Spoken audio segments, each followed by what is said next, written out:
আচ্ছা, আমি last year ওদের যখন প্রাইজ হয়েছিল টেনের, তো আমার মনে হয়েছিল যে যারা ভালো করবে যে কোনো ক্লাসে, তো they should be always rewarded, recognise.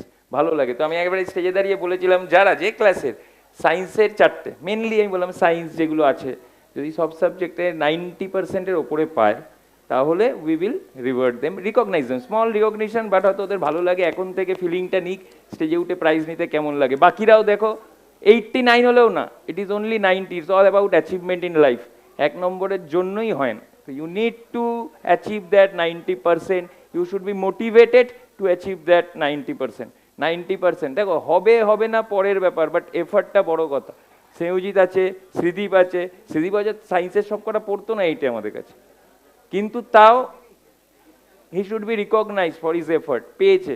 আমাদের কাছে অনেকে পড়ে যাও 89-এ আটকে গেছে, আমার খারাপ লাগছে, বাট ওই বেঞ্চমার্কটা থাক যে 90%, পরের বার এখানে ওই 10-12-এর মতো ভর্তি থাকতে দেখতে চাই। Any class 6 to 9, 6 to 9 and 11, 90% তোমাদের এখানে স্টেজ ভর্তি করে থাকতে। আবার আমি অ্যানাউন্স করে দিলাম, 10-এর থেকে যেন প্রাইজ, এখন থেকে প্রাইজ নেওয়ার হ্যাবিট করো।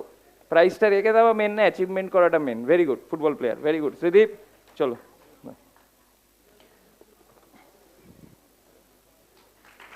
স্মল টোকেন অফ অ্যাপ্রিসিয়েশন বা অলরেডি এখন থেকে থাক, অ্যাচিভ করা এ করুক, ঠিক আছে?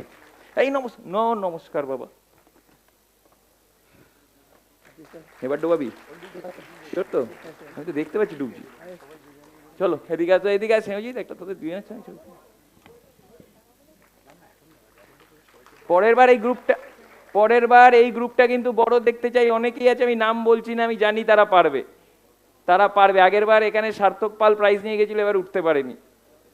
তার মানে এরকম না তুমি হেরে গেছো, তোমাকে ফোকাস রাখতে হবে। প্রাইসটা এমন কিছু তুমি উঠছো, হ্যাঁ পেলাম, আমি স্কুলে পাই, এই পাই, সেটা আলাদা। নাও ইউ শুড টার্গেট, যেরকম হতে হবে। পরের বার এখানে কিন্তু দেখতে চাই পুরো ভিড়, হবে তো?